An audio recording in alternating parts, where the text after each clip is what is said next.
This academy में आपका स्वागत है। चलिए, आज हम जो छत्तीसगढ़ भौगोलिक देख रहे थे उसका अगला लेक्चर देखेंगे। ठीक, आज के लेक्चर का टॉपिक है हमारा भूगर्भिक संरचना। ठीक, क्या नाम टॉपिक है? भूगर्भिक संरचना। इस टॉपिक में हम कवर करेंगे छत्तीसगढ़ में कौन कौन से शैल समूह पाए जाते हैं। ठीक, शैल मतलब कौन कौन सी चट्टानें पाई जाती हैं, उनका प्रकार क्या है, उसके बारे में कुछ विशेष बातों को देखेंगे। उसका छत्तीसगढ़ में फैलाव कैसा है उसको देखेंगे। देखिए, छत्तीसगढ़ जो है वह प्रायद्वीपीय भारत का एक भाग है। ठीक, और जो प्रायद्वीप भारत है ना, भारत है, वह गोंडवाना लैंड का हिस्सा है। ठीक, तो सबसे पहले हम यह जानने की कोशिश करते हैं कि आखिर यह गोंडवाना लैंड है क्या। ठीक, क्योंकि बिना इसके जाने आगे पढ़ने का मतलब नहीं होगा। गोंडवाना लैंड, ठीक, आखिर ये चीज है क्या? गोंडवाना लैंड आपने बहुत सुना होगा। एक गोंडवाना लैंड क्या है? एक वृहद महाद्वीप को कहा गया था जिसकी उम्र थी लगभग 55 करोड़ वर्ष पहले से लेके जुरासिक काल तक यह अस्तित्व में था। देखिए, हुआ क्या था? हुआ यह था कि यह है हमारी पृथ्वी, है ना। ठीक, जो कहते हैं कि जो पहले अभी महाद्वीप जो अलग अलग हैं, पहले वह एक साथ थे, सब जुड़े हुए थे आपस में। इसे कहा जाता था पेंजिया, मतलब 5 बृहद महाद्वीपों का समूह। ठीक, पेंजिया कहा जाता था। समय के साथ आपको पता है धरती की जो कोर है वह घूमती रहती है। ठीक, धरती के अंदर की चट्टान प्लेटें हैं, ठीक, टेक्टोनिक प्लेट कहते हैं, उसमें संचलन होता रहता है। इन संचलनों के कारण ये जो 5 बड़े जो भूभाग थे वो जो जुड़े हुए थे वह क्या होते हैं? टूट के अलग अलग होना शुरू होते हैं। स्टार्टिंग में जब यह पेंजिया टूटता है तो यह 2 बड़े भागों में टूटता है। ठीक, ये आपका ऊपर का हिस्सा ये समझिए, इसको बोलते हैं लरेशिया। ठीक, इधर आपका एक बड़ा हिस्सा है गोंडवाना लैंड। ठीक, इधर आपका नॉर्थ अमेरिका, और भी पार्ट हैं जो हमारे लिए इंपॉर्टेंट है, हम केवल उन दोनों को देखते हैं। ठीक, यहां था आपका, ये आगे और बढ़ा हुआ है ना, टेथिस सागर। ठीक, अब आपके दिमाग में थोड़ा सा क्लिक होगा। तो जब प्लेटें चलना शुरू हुई, ठीक, उनमें संचलन हुआ, तो ये क्या हिस्से टूट गए और टूटने के बाद स्वतंत्र होकर फिर संचलन करना शुरू किए। तो इस तरह गोंडवाना लैंड में देखिए इंडिया का हिस्सा आता था, साउथ अफ्रीका का हिस्सा आता था, और अरब के जो खाड़ी साइड के जो देश हैं उनका हिस्सा आता था। तो ऐसा मानना जाता है कि ये संचलन से यहां से ये हिस्से टूटे और बहना शुरू हुए और आके इधर लरेशिया में टकराए। तो लरेशिया में टकराए तो ये जो टेथिस सागर है यही क्या हुआ? कंप्रेस होके क्या बन गया? आपका हिमालय पर्वत। ठीक, और भारत यहाँ पे आके जुड़ गया। तो जो लरेशिया है वर्तमान का जो एशिया यूरोप का हिस्सा है वह बना हमारा लरेशिया से। भारत, साउथ अफ्रीका, दक्षिण अमेरिका, यह सब बने आपके गोंडवाना लैंड और इधर के चट्टानों से, मतलब इधर बड़े जो महाद्वीप हैं उनसे। अब आपको समझ में आया कि जो भारतीय महाद्वीप है वो किससे बना है? यह इस गोंडवाना लैंड से बना है। तो यहां से टूट के इसका संचलन हुआ, यहाँ गया, टेथिस सागर कंप्रेस किया, हिमालय बना, और जो इधर तिकोना भाग बच गया ये। अब आप जब वर्ल्ड का मैप खोल के देखेंगे तो आप देखिएगा भारत को साउथ अफ्रीका से जोड़ने की कोशिश कीजिएगा और बीच में जो आपके छूटे हुए द्वीप आते हैं उनको जोड़िएगा, तो आपको समझ में आएगा कि हाँ, ये यहाँ से कटा हुआ दिखता है, यहाँ से टूटा हुआ है। इधर आपका नॉर्थ अमेरिका, जब साउथ अफ्रीका का आप लेफ्ट देखेंगे ना और नॉर्थ अफ्रीका का जो कटिंग है वो देखोगे तो आपको समझ में आ जाएगा कि नॉर्थ अफ्रीका भी इससे कट के बना, नॉर्थ अमेरिका भी इससे कट के बना हुआ है। ठीक, तो ये है गोंडवाना लैंड, यहां से आता है गोंडवाना लैंड। ठीक, तो जो भारत का हिस्सा है वो बना है गोंडवाना लैंड से, छत्तीसगढ़ उसके अंतर्गत आ रहा है, तो प्रायद्वीपीय भारत का एक भाग हो गया। ठीक, और गोंडवाना लैंड का हिस्सा हुआ है। ठीक, इसका अगर एज देखा जाए तो जुरासिक काल से लेके 55 करोड़ वर्ष तक के बीच का काल गोंडवाना लैंड का माना जाता है। ठीक, देखिए ये तो हो गया हमारा गोंडवाना लैंड जो छत्तीसगढ़ का, भारत का ही पूरा आधार हो गया। ठीक, इसके बाद हम देखते हैं कि भारतीय जो वैज्ञानिक हैं उन्होंने शैलों को कितने भागों में डिवाइड किया है, वर्गीकरण देखते हैं। वर्गीकरण के बाद फिर हम पहुंचेंगे छत्तीसगढ़ में पाई जाने वाली शैलें, तब आपको पूरी चीजें क्लियर होंगी। ठीक, बिना उसके अगर मैं बता दूं कि आर्कियन है, धारवाड़ है, कुड़प्पा है, तो फिर उसमें जो फिर अंदर क्वेश्चन बनते हैं उसमें आप कंफ्यूज हो जाओगे। इसलिए हम एक तरफ से धीरे धीरे आगे बढ़ेंगे। ठीक, तो भारतीय जो भूवैज्ञानिक विभाग है, ध्यान रखिएगा किसने, भारतीय भूवैज्ञानिक विभाग ने 4 वर्गीकरण किया है शैलों का, जो बृहद वर्गीकरण है। इसके अंतर्गत और भी छोटे छोटे वर्गीकरण है, लेकिन जो मेन बृहद वर्गीकरण है वह टोटल कितने हैं, 4 हैं। कौन कौन से हैं देखिए। पहला है अद्य महाकल्प। ठीक,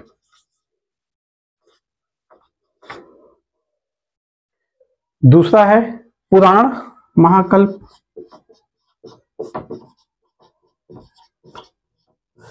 तीसरा है द्रविड़ महाकल्प और चौथा है आर्य महाकल्प। ठीक, ये नामकरण वैज्ञानिकों के द्वारा किया गया है। जो अद्य महाकल्प है, इसका जो समय है वह 120 करोड़ वर्ष पूर्व का है। अब है ना, देखिए ये सारी चट्टानें पाई जाती है छत्तीसगढ़ में, तो हमको ये जानना जरूरी है, बेसिक है ये। ठीक, अद्य महाकल्प है 120 करोड़ वर्ष पूर्व का। पुराण महाकल्प है 55 करोड़ वर्ष पूर्व का। ठीक, द्रविड़ महाकल्प है 30 करोड़ से 55 करोड़ वर्ष के बीच का। और जो अर्ध महाकल्प है यह 30 करोड़ से 10 लाख वर्ष पूर्व इन चट्टानों का विकास हुआ है आर्य महाकल्प का। ठीक, ये समय याद रखिएगा, क्वेश्चन बिल्कुल पूछ सकता है यहां से कि कब क्या क्या हुआ। ठीक, इसमें एक ध्यान रखिएगा, हमारे छत्तीसगढ़ में द्रविड़ महाकल्प की आपको चट्टानें देखने को नहीं मिलेंगी। ठीक, सामान्यतः हमको यह देखने को नहीं प्राप्त होती। चलिए अब थोड़ा सा इसको भी आगे विस्तृत करते हैं। अभी हम बात कर रहे हैं जमीन के नीचे के भूगर्भ की। ठीक, भूगर्भिक संरचना है कि जमीन के नीचे आखिर हमारी शैलें कौन सी हैं, किस एरिया में कैसी पाई जाती हैं। तो यह मेन विभाजन हुआ। अब हम देखते हैं हमारे छत्तीसगढ़ में जो जो शैलें पाई जाती हैं वह किस किस महाकल्प में आती हैं और हमारे छत्तीसगढ़ में कहाँ कहाँ पाई जाती है ना। पहले देखते हैं हम अद्य महाकल्प। अद्य महाकल्प, ठीक, इसको आर्कियन समूह भी कहा जाता है। ठीक, इसके अंतर्गत की 2 चट्टानें जो हमारी छत्तीसगढ़ में पाई जाती हैं, कौन कौन से हैं, एक है आर्कियन क्रम की, ठीक, और एक है आपकी धारवाड़ क्रम की। ठीक, ध्यान रखिएगा आर्कियन क्रम और धारवाड़ क्रम दोनों आर्कियन समूह, ध्यान रखिएगा समूह और क्रम अद्य महाकल्प, ये आपका सुपर सेट है, ये सबसेट है। ठीक, अद्य महाकल्प के अंतर्गत 2 पार्ट आ रहे हैं, आर्कियन क्रम और धारवाड़ क्रम। ठीक, दोनों किस समय की है, अद्य महाकल्प की। क्वेश्चन पूछ सकता है अद्य महाकल्प की चट्टानें, आपको आर्कियन दे देगा, धारवाड़ दे देगा, कुड़प्पा, विंध्यान, आपको बोलेगा टिक लगाइए। आप केवल अगर आर्कियन में लगा के आ गए तो आंसर गलत हो गया। ठीक, तो इसको बहुत अच्छे से इस वर्गीकरण को आपको ध्यान रखना चाहिए। ठीक, इसके बाद आता है पुराण महाकल्प। पुराण महाकल्प, ठीक, पुराण महाकल्प की हमारे यहां जो पाई जाती है चट्टान कौन कौन सी है, एक है आपकी कुड़प्पा और विंध्यान। ठीक, दोनों के 2-2 पार्ट हैं। ठीक, एक है आपका निचली कुड़प्पा, ऊपरी कुड़प्पा, निम्न विंध्यान और उच्च या ऊपरी विंध्यान। ठीक, यह वर्गीकरण देखिए, यह आपको मतलब याद रखना इस वर्गीकरण को। ठीक, इसके बाद छत्तीसगढ़ में द्रविड़ महाकल्प की चट्टानें हमें नहीं दिखती हैं आर्य महाकल्प की चट्टान, महाकल्प की शैल समूह हमको दिखते हैं। आर्य महाकल्प में क्या आता है, देखिए आर्य महाकल्प में दो पार्ट आते हैं। एक आता है गोंडवाना और दूसरा आता है दक्कन। देखिए गोंडवाना में भारतीय स्तर पे, मतलब अगर हम राष्ट्रीय स्तर पर बात करें तो 3 सीरीज आती है, निम्न, मध्य और ऊपरी। छत्तीसगढ़ में हमको निम्न और ऊपरी ज्यादा दिखती, मध्य नहीं दिखती। ठीक, निम्न, मध्य और ऊपरी, यह 3 पार्ट आते हैं। ठीक, तो इस वर्गीकरण को बहुत अच्छे से याद रखना है। प्राइमरी क्वेश्चन तो यहीं से बन जाते हैं सीधे। ठीक, और बहुत इंपॉर्टेंट क्वेश्चन है। और लोग आगे के उसमें रहते हैं कि हम ये पढ़ लेते हैं वो पढ़ लेते हैं। जब आप पेपर देखोगे तो आपको पता चलेगा ज्यादातर क्वेश्चन ना बेसिक से ही एग्जामिनर जो है वो पूछता है। ठीक, तो हमको बेसिक्स बहुत अच्छे से पढ़े होने चाहिए। आपके बेसिक्स अच्छे हैं ना, तो आगे आने वाले क्वेश्चन अगर आप नहीं भी पढ़े हो बाई चांस, तो भी आप उसको एलिमिनेट करके आंसर निकाल लोगे। ठीक, और मैं ये ऐसे नहीं बता रहा हूँ, मैं अपने एक्सपीरियंस से आपको बता रहा हूँ, जो मुझे अभी तक एग्जाम देने का एक्सपीरियंस है उससे ही बता रहा हूँ। ठीक, तो इस पर ध्यान दीजिए। अच्छा चलिए, देखिए जो आपके अध्य महाकल्प की और पुराण महाकल्प की चट्टानें, ये दोनों चट्टानें प्री कैम्ब्रियन कहलाती हैं। ठीक, तो आपको ये भी पूछ सकता है प्री कैम्ब्रियन काल की कौन कौन सी चट्टानें हैं। तो आपको ध्यान रखना चाहिए अध्य महाकल्प और पुराण महाकल्प की जो भी चट्टानें हैं वो सारी चट्टानें प्री कैम्ब्रियन काल की हैं, प्री कैम्ब्रियन है। और जो आर्य महाकल्प की हैं ये पोस्ट कैम्ब्रियन है। ठीक, तो यह वर्गीकरण आपको बहुत अच्छे से याद होना चाहिए। ठीक, चलिए आप इसको आगे चलते हैं। ये तो हो गए आपके जो सेल समूह के बेसिक्स। अब हम देखते हैं इसको कि छत्तीसगढ़ में इसकी स्थिति कैसी है, कहां कहां पाई जाती है ना। तो इसको देखने के लिए, पढ़ने के लिए आप मैप का यूज कीजिए और मैप से ही आप तैयारी कीजिए, उससे फिर आपके क्वेश्चन गलत नहीं होंगे।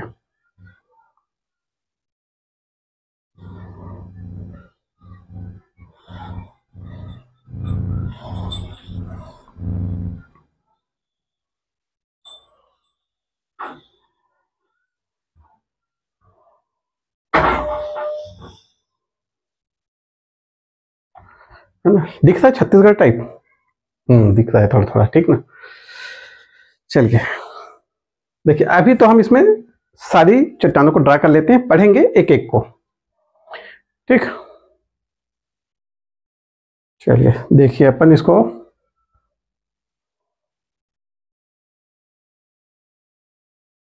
ये वाला हिस्सा छोड़िए, ये आपका है दक्कन ट्रैप।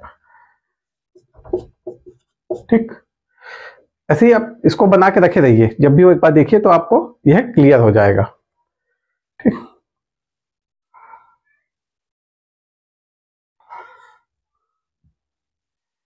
ये आपका है गोंडवाना।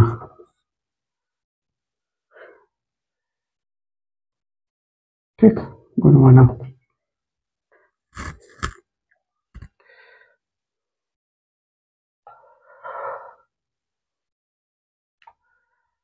इसको थोड़ा सा यहाँ से ऐसे कर दीजिएगा।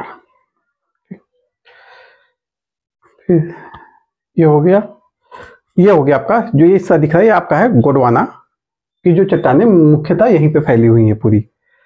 ठीक, इसके बाद यहाँ से इसको ऐसे लीजिए, इसको ऐसे आइए। ठीक,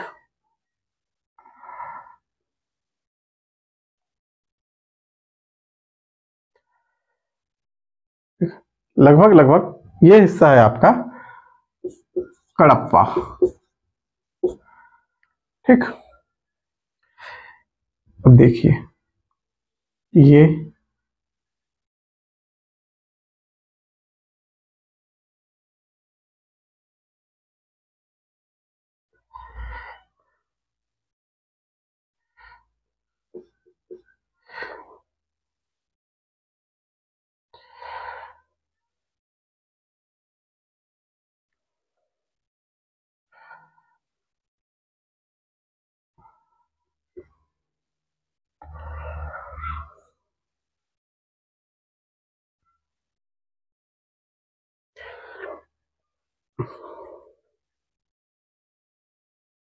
ये जो आपको कटिंग दिख रही है ना, ये है आपकी धारवाड़। तो धारवाड़ दिख रहा है हमारे यहाँ कैसी बिखरी हुई है, ठीक।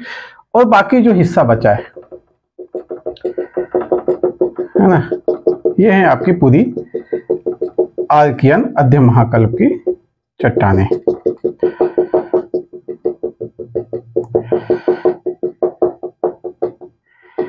ठीक, तो हम शुरू करते हैं कहां से, अध्य महाकल्प सेल समूह से, आर्कियन सेल समूह से। तो पूरे छत्तीसगढ़ में जो सबसे ज्यादा पाए जाने वाला सेल समूह है वह है आपका आर्कियन सेल समूह या आर्कियन क्रम। यह पाया जाता है लगभग 50% पूरे छत्तीसगढ़ में। यहां मत लिखिए, कंफ्यूजन होगा, ठीक, इसको हम लिखते हैं अलग।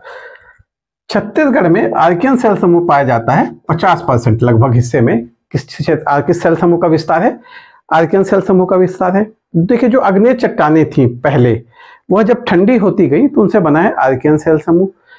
और बहुत लंबे उन जो अग्नेय चट्टानों का बहुत लंबे समय तक भौतिक परिवर्तन हुआ, उससे निर्मित होता है आपका आर्कियन सेल समूह। तो अगर हम देखें तो आर्कियन सेल समूह के निर्माण का कारण क्या है, ध्यान रखिएगा, भौतिक परिवर्तन। पूछता है क्वेश्चन, सेल किस प्रकार बनी है, तो लंबे समय तक भौतिक परिवर्तन से बनी है आपकी आर्कियन क्रम की चट्टानें। ठीक, यह चट्टानें कैसी होती हैं, देखिए यह चट्टानें होती हैं रवेदार। ठीक, इन्हें अंतर्वेधी अग्नेय चट्टान भी कहते हैं। क्या बोलते हैं, अंतर्वेधी अग्नेय चट्टान। अंतर्वेधी अग्नेय चट्टान। ठीक, पूछता है, ध्यान रखिएगा ये क्वेश्चन, ये सारे नाम इंपॉर्टेंट है ना। अंतर्वेधी अग्नेय चट्टान, भौतिक परिवर्तन, रवेदार। ठीक, यह पूरी पृथ्वी की कैसी है, प्राचीनतम चट्टानें हैं। ठीक, क्योंकि ज्वालामुखी से उद्गार से बनी उस समय जीवों का अस्तित्व नहीं था, इसलिए यह कैसी हैं, यह है जीवाश्म रहित। कैसी चट्टानें हैं, यह जीवाश्म रहित है, इसमें नहीं पाए जाते कोई भी जीवाश्म। ठीक, काफी कठोर होती हैं। ठीक, और ज्यादातर ये चट्टानें क्योंकि स्टार्टिंग समय बनी है तो काफी गहराई में स्थित हैं। ठीक, लेकिन हमको जो पहाड़ी एरिया है, गिरिपद है, वहां पे हमको दिख जाती हैं। खास तौर से जो भारत का प्रायद्वीपीय क्षेत्र है, यहां यह ज्यादा विजुअल है। देखिए इसके अंतर्गत क्या क्या जो चट्टानें आती हैं वो देख लीजिए। इसके अंतर्गत देखिए क्रिस्टलीय नीस आता है, ग्रेनाइट आता है, धारवाड़ समूह भी इसके अंतर्गत ही आता है। अभी हमने देखा था अध्य महाकल्प, तो कंफ्यूज होने वाली बात नहीं है। अगर समूह पूछे तो इसके अंतर्गत आता है, क्रम पूछेगा तो धारवाड़ थोड़ा सा अलग हो जाएगा। ठीक है, धारवाड़ पढ़ेंगे तो मैं बताऊंगा कि धारवाड़ कैसे थोड़ा सा अलग है। ठीक, देखिए अगर छत्तीसगढ़ में पूछा जाए इस चट्टान का सर्वाधिक विस्तार कहाँ है, तो देखिए ये है महानदी बेसिन, इसका सीमांत क्षेत्र। देखिए ये पूरी है आपकी क्या है, अग्नेय, ये आपका अध्य महाकल्प की चट्टानें हैं, आर्कियन समूह चट्टानें हैं। तो इसका सर्वाधिक विस्तार कहाँ है, छत्तीसगढ़ की सीमांत भूमि में इसका सर्वाधिक विस्तार है। इसलिए मैं बोल रहा हूं आप मैप से पढ़िए। मैप में ऐसे ऐसे क्वेश्चन पूछता है जो आपको बुक में नहीं मिलेंगे। वो मैप देखिएगा, मैप से कुछ क्वेश्चन पूछ सकता है। ठीक, धारवाड़ का विस्तार छत्तीसगढ़ में कैसे है पूछ सकता है ना। ये पूछ सकता है कि आपका छत्तीसगढ़ के उत्तर पश्चिम में निम्न सेल समूह पाए जाते हैं। तो आपको ऐसे में आप मैप पे पढ़ रहे हो तो आपको कोई कंफ्यूजन नहीं होगा। आपको पता होगा कि मैं यहाँ गोंडवाना लिखा हूँ, यहाँ दक्कन लिखा हूँ, ठीक, यहाँ कडप्पा लिखा हूँ, तो चीजें गड़बड़ नहीं होंगी। जैसे ये बस्तर, आपका जगदलपुर बस्तर एरिया में साइड में थोड़ा सा धारवाड़ पाया जाता है ना। अगर आप इसको पढ़ते हो किसी बुक में तो इसको ये एरिया आपको नहीं दिखेगा। ठीक, लेकिन आप मैप में देखते हो तो आपको पता रहेगा कि यहाँ भी है। तो क्वेश्चन पूछ सकता है धारवाड़ निम्न जिलों में पाया जाता है। यहाँ का लिख लेगा, बीजापुर ले लेगा, इधर ले लिया आपका दंतेवाड़ा, सरगुजा, सुकमा, बस्तर, और बस्तर ले लिया एक।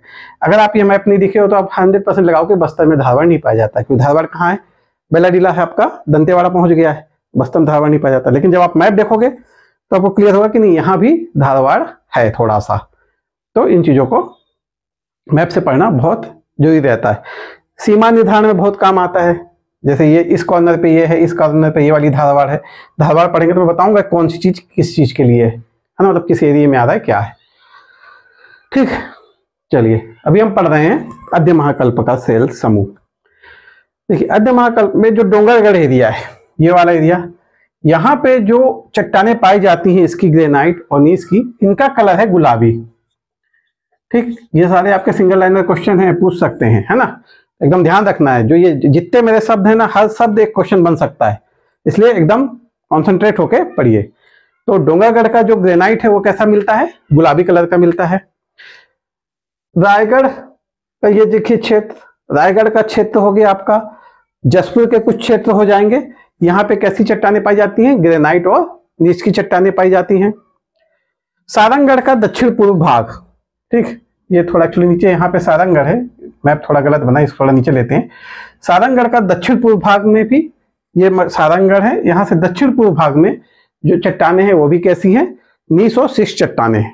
देखिए हर क्वेश्चन ये पूछ सकता है सारंगढ़ के किस हिस्से में नीस और शिष्ट चट्टानें, तो आपको बताना है सारंगढ़ के दक्षिण पूर्व में नीस और शिष्ट चट्टानें। ठीक, कोरबा का दक्षिण और दक्षिण पूर्व दोनों एरिया में नीस और शिष्ट चट्टानें हैं। ये कोरबा है, ये लगा हुआ ऊपर, कोरबा में आपको पता है कोयला भी बहुत है, तो ये जो बाउंड्री लाइन है कोरबा समझिए, इसका दक्षिण और दक्षिण पूर्व यह पूरा एरिया कैसा है, ग्रेनाइट और नीस से बना हुआ है। ठीक, देखिए जो आप इसके बाद अगर हम देखते हैं तो नीस की ना छत्तीसगढ़ में दो सीरीज दिखाई देती हैं, जिसे एक पुरानी नीस और एक वर्तमान नीस या दूसरी नीस कह के बुलाते हैं। जो चिल्फी घाट के आसपास की नीस है इधर पे, ठीक, ये वाला जो एरिया है, इस नीस को पुरानी नीस बोलते हैं, ध्यान रखिएगा, पूछता है। तो छत्तीसगढ़ में नीस की कितनी पट्टियां हैं, दो पट्टियां हैं। जो आपका इस एरिया का नीस है, चिल्फी घाट सीरीज का जो नीस है वह कैसा है, वह पुरानी नीस है। ठीक, और दूसरी नीस कैसी है, जो इसके दक्षिण पूर्व में जितनी ये जो नीस चट्टानें फैली हुई हैं, ये दूसरी नीस सीरीज में आती हैं। ठीक, देखिए यहां का कुछ जगहों का नाम ध्यान रखिएगा, जैसे उर्देना, लामी दरहा, ये दोनों ग्रेनाइट के लिए फेमस हैं। ग्रेनाइट कैसी चट्टान है, आर्कियन चट्टानें हैं, और यह क्षेत्र आपका यही पेंडालोरमी पठार का हिस्सा के अंतर्गत आता है। पेंडालोरमी पठार मतलब यही वाला हिस्सा है। ठीक, इधर पे एक चीज और ध्यान रखिएगा, इधर पे ही आर्कियन में आपको एक श्वेत अभ्रक मिलता है, ये आप नहीं सुने होंगे। छत्तीसगढ़ में अभ्रक तो मुख्य रूप से सुकमा और दरभा, सुकमा में दरभा घाटी के आसपास प्रमुखता पाया जाता है, लेकिन एक श्वेत अभ्रक भी छत्तीसगढ़ में पाया जाता है। ठीक, कहां पाया जाता है, उसका एरिया यही है, पेंडालोरमी पठार, आपका उपरोरा, ठीक, कापू, गुठरमिया, खरहा डोलिन, ये तीन नाम याद रखिएगा। कौन कौन सा, कापू, गुठरमिया, खरहा डोलिन, पेंडालोरमी पठार, उपरोरा, इस एरिया में आपको श्वेत अभ्रक के मिलते हैं, और यह श्वेत अभ्रक का संबंध किससे है, आर्कियन सेल समूह से है। ठीक, कोरबा बेसिन, इस बेसिन का ढाल याद रखिएगा, इस बेसिन का ढाल पूछता है, पश्चिम से पूर्व की ओर है। ठीक, इस चट्टानों का इसका ढाल निर्धारित होता है, और यह ढाल कैसा है, पश्चिम से पूर्व की ओर है। ठीक, चलिए एक क्वेश्चन इससे और याद आया कि भूगर्भिक संरचना का क्या प्रभाव पड़ता है ना। देखिए ये जो आपका है आर्कियन सेल समूह में, इतनी चीजें आपको याद रखना, यहां आर्कियन सेल समूह खत्म हो जाता है। ठीक, लेकिन इससे क्वेश्चन और बनता है कि भूगर्भिक संरचना का जो हमारे धरातल है उस पर क्या प्रभाव पड़ता है। तो देखिए पहला है तो धरातली बनावट बनेगी। अगर भूगर्भिक संरचना कठोर सेलों से बनी है तो धरातल कठोर होगा, पानी के स्रोत अलग होंगे। ठीक, उच्चावाच का प्रतिरूप चेंज हो जाएगा, चट्टानों के हिसाब से चेंज होता है, जहां अधिक उच्चावाच होंगे वहां चट्टानें कठोर होंगे, वलन भ्रंशन वाली चीजें होंगी। ठीक, प्रवाह प्रणाली को यह प्रभावित करते हैं। प्रवाह प्रणाली को कैसे प्रभावित करते हैं, भाई कठोर चट्टानें हैं तो पानी उनको वैसा नहीं काट पाएगा, ज्यादा गहरी घाटियां नहीं बनेंगी, ठीक, उथली घाटियां बनेंगी, है ना। चट्टानों की गहराई से ढाल का भी निर्धारण हो जाएगा। ठीक, कृषि प्रतिरूप को प्रभावित करेगा, ये तो आप समझ ही सकते हैं। अगर मिट्टी कठोर हुई तो कृषि, सीधी सी बात है कि फसलें वैसी नहीं हो पाएंगी। मिट्टी अगर आर्कियन रवेदार मिट्टी होती है, मोटा मिट्टी, भाटा मिट्टी हो गई, तो हमें फिर मोटी अनाज लगाने पड़ेंगे, और अच्छी मिट्टी है तो हम चावल, गेहूं, इस टाइप की फसलें बोते हैं, है ना। मानव अधिवास को भी प्रभावित करते हैं, है ना, सीधी सी बात है। मिट्टी से ही मानव अधिवास प्रभावित हो जाता है। मिट्टी अगर खेती योग्य है तो मानव अधिवास ज्यादा होगा, और मिट्टी अगर बंजर हो गई तो मानव अधिवास कम होगा। दोनों का जो आधारीय संस्था हो क्या, सेल है, सेल से मिट्टी बनती है। है ना। तो इसमें कंफ्यूजन वाली बात नहीं। यातायात को प्रभावित करेगा, सीधी सी बात है। आप देखोगे कि जो समतल क्षेत्र हैं वहां पे सड़कें ज्यादा होती हैं, ज्यादा घनत्व होता है, लेकिन जो पहाड़ी क्षेत्र हैं वहां पे सड़कें क्या है, कम होंगी, पहुंच के जो माध्यम होंगे, साधन होंगे, वह थोड़े से कम हो जाते हैं। तो ये सारी चीजें भूगर्भिक संरचना से प्रभावित होती हैं। ठीक, चलिए अब अगली चट्टान है जो हमारी है वह है धारवाड़। ठीक, ये भी कैसी है, प्रीकैम्बियन है। कैसी है, अध्य महाकल्प समूह की है, धारवाड़ क्रम की चट्टानें। देखिए धारवाड़ के पहले कौन सी चट्टान आई, आर्कियन। तो धारवाड़ किसके ऊपर फैला होगा, स्वाभाविक रूप से आर्कियन के ऊपर फैली होंगी। छत्तीसगढ़ में धारवाड़ कहां कहां पाई जाती है, इसको देखते हैं। देखिए चिल्फी घाट, सोनाखान संस्तर, दल्ली राजहरा, रावा घाट मतलब कांकेर और भानु प्रतापपुर वाला एरिया, रावा घाट एरिया, बैलाडीला एरिया, और ये बस्तर का आपका एरिया। ठीक, इतनी जगहों पे धारवाड़ पाया जाता है। तो छत्तीसगढ़ में क्या धारवाड़ संगठित है, नहीं, छत्तीसगढ़ में धारवाड़ छोटे छोटे टुकड़ों के रूप में पाया जाता है ना। छोटे छोटे समूह दिख रहे हैं हमको, छोटे छोटे समूह के रूप में यह पाया जाता है। ठीक, इसका निर्माण कैसे होता है, धारवाड़ का निर्माण होता है नीस और शिष्ट के अपर्दन से। ठीक, नीस और शिष्ट का समय के साथ अपर्दन होता गया, चट्टानें घिसती गई, तपती गई, भौतिक रासायनिक परिवर्तन से क्या बन गई है, आपकी धारवाड़ बन गई। इसलिए धारवाड़ को प्राचीनतम अवसादी चट्टान भी बोलते हैं। ठीक, कोई कंफ्यूजन नहीं होना चाहिए। धारवाड़ कैसी है, प्राचीनतम कैसी, अवसादी चट्टान है। ध्यान रखिएगा, पूछता है चट्टान अवसादी है, प्राचीनतम है, नीस और शिष्ट के अपर्दन से बनी है। इसमें भी जीवाश्म नहीं पाया जाता क्योंकि इसका जो आधार है उसी में जीवाश्म नहीं है, तो इसमें भी जीवाश्म नहीं मिलेगा, सीधी सी बात है। ठीक, देखिए विद्वानों का मत है कि भारत में जो इस चट्टान का जो विकास हुआ है गोंडवाना लैंड में, वह हुआ है आपके कर्नाटक शिमोगा जिले के धारवाड़ जिले से, धारवाड़ और शिमोगा जिले से हुआ है, कर्नाटक के। ठीक, और उसी धारवाड़ जिले के नाम पे, मतलब इसी धारवाड़ के विकास कारण उस जिले का नाम क्या पड़ गया है, धारवाड़, या बोल लीजिए उसी धारवाड़ जिले के नाम पे इस चट्टान का नाम पड़ गया है धारवाड़। तो अगर पूछा जाए कि इसका प्रारंभ कहां से हुआ है तो आपको ध्यान रखना चाहिए कर्नाटक के धारवाड़ और शिमोगा जिले से। ठीक, तो इसलिए इनका सबसे ज्यादा जो फैलाव है वो भी कर्नाटक के धारवाड़ और शिमोगा जिले में है। ठीक, देखिए इसे भारत में आर्थिक दृष्टि से समृद्ध चट्टानों में गिना जाता है। भारत ही नहीं, छत्तीसगढ़ में, आपको देख के ही पता चल जाएगा। यहाँ से हमारी कितनी सारी खदानें हैं, है ना। इसी में हमको क्वार्टजाइट मिलता है, लोहा मिलता है ना। लोहा तो आपको पता है छत्तीसगढ़ हब है लोहे का। ठीक, और इसी चट्टान में हमको विभिन्न प्रकार के इसमें खनिज मिलते हैं, ना केवल लोहा, कई प्रकार के। ठीक, क्वार्टजाइट हो गया, क्लोराइट हो गया, गुलनाइट हो गया, हेमेटाइट हो गया, इस पर कई प्रकार के मतलब विविध खनिजों का यह भंडार है, स्रोत है। ठीक, इसलिए छत्तीसगढ़ की समृद्धि का एक कारण भी है ना। देखिए धारवाड़ का अब हम देखते हैं कि हमारे यहाँ जो संस्थान है उसको क्या क्या नाम दिया गया है। देखिए जो ये एरिया है इसको बोला जाता है चिल्फी घाट सीरीज और सकोली श्रेणी। कौन कौन सी, यहां लिखता हूं, चिल्फी घाट की सीरीज और सकोली श्रेणी। ठीक, इसको बोलते हैं, ये वाला हिस्सा है सोनाखान संस्थान। ठीक, देखिए ये जो सोनाखान संस्थान है ना, इसको एफ.एच. स्मिथ ने नाम दिया था 1899 में। एफ.एच. स्मिथ ने नाम दिया था 1899 में। ध्यान रखिएगा, क्वेश्चन पूछ सकता है कि जो सोनाखान संस्थान जो नाम दिया गया है ये किसने दिया है, तो आपको बिल्कुल याद होना चाहिए कि यह एफ.एच. स्मिथ ने दिया है। कब दिया है, 1899 में दिया है। ठीक, इसके बाद आती है दल्ली राजहरा की सीरीज। ये हमारी दल्ली राजहरा की सीरीज। ठीक, दल्ली राजहरा, इसमें ध्यान रखिएगा दल्ली राजहरा ना, इसके दो पार्ट हैं, मतलब दो श्रेणियां हैं। इसको दो भागों में बांटा जाता है, नांदगांव श्रेणी। ठीक, कौन सी श्रेणी, नांदगांव श्रेणी और खैरागढ़ श्रेणी।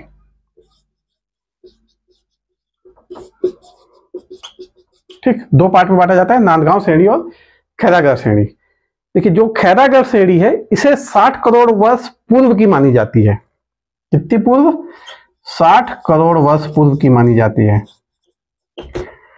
ठीक, इसे हम कडप्पा पूर्व की बोलते हैं। ठीक, ऐसा माना जाता है कि इसका विकास जो हुआ खैरागढ़ श्रेणी का, यह कडप्पा के पूर्व हो चुका था लगभग 60 करोड़ वर्ष पहले। और जो ऊपर की है नांदगांव सीरीज, यह कडप्पा के बाद की सीरीज है। ठीक, देखिए जो है ना, सोना खान संस्थान के एक बारे में ध्यान रखिएगा। सोना खान संस्थान में जो पाई जाती है, यह जो सीरीज पाई जाती है वो डाइक के फॉर्म में पाई जाती है। ठीक, डाइक मतलब मोटी वाल होती है एक ठो, है ना, मतलब इसका एक संरचना से मोटी वाल के रूप में पाई जाती है आपकी सोना खान संस्थान में। इसे क्या बोला गया? डाइक। तो ध्यान रखिएगा, पूछ सकता है कि धारवाड़ की जो डाइक फॉर्म है वह कहाँ पाई जाती है, डाइक के रूप में वो कहाँ पाया जा रहा है? तो पाया जा रहा है सोना खान संस्थान में। और इसका जो कलर है ध्यान रखिएगा कैसा है, इसका कलर है आपका गुलाबी। तो गुलाबी कलर की डाइक के फॉर्म में जो धारवाड़ सीरीज है वो कहां पाई जा रही है? सोना खान संस्थान में पाई जा रही है। ठीक, इसके बाद आपकी आती है जो चिल्फी घाट सीरीज है। ठीक, चिल्फी घाट सीरीज में एक आपको फैक्ट याद रखना है कि यह जो है रतनपुर के पश्चिम से शुरू होती है ना, मैकल श्रेणी तक। देखिए रतनपुर का ये आपका बिलासपुर का एरिया है, यहां से शुरू होता है और इधर तक आपके पूरा आता है, मतलब मैकल श्रेणी तक पूरा इसका विस्तार है। यहाँ पे किस रूप में है? यहाँ पे ये है स्पर के रूप में फैली हुई है। ठीक, ऐसे ऐसे प्लेट स्पर के रूप में यह यहाँ पे विस्तृत है, विस्तार है स्पर के रूप में। ठीक, क्योंकि रतनपुर से चालू हुई है तो सीधी सी बात है, रतनपुर के फिर चारों ओर क्या पाया जाएगा? क्वार्टजाइट और स्नीस ग्रेनाइट, ये सब भी शिस्ट, ये सब आपको कहां पाए जाएंगे? रतनपुर के चारों ओर इन सब का भंडार पाया जाएगा। ठीक, दंडकारण्य का देखते हैं। दंडकारण्य मतलब यह हमारा बेलाडीली का जो पार्ट हो गया। ठीक, दंडकारण्य में जो धारवाड़ का विस्तार है, ठीक, दंडकारण्य में जो धारवाड़ का विस्तार है वो परिवर्तित परतदार चट्टानों के रूप में। देखिए ये शब्द सिर्फ शब्द नहीं है, पूरे क्वेश्चन है। ठीक, और क्वेश्चन यहीं से बनते हैं और इसी प्रकार से बनते हैं। फिर उसमें लोग खोजते हैं हम तो सब पढ़े थे, ये कहाँ पूछा, यही क्वेश्चन बनते हैं। ठीक, तो परिवर्तित परतदार चट्टान के रूप में है। कैसी है? परिवर्तित परतदार चट्टान के रूप में, परिवर्तित परतदार चट्टान के रूप में। ठीक,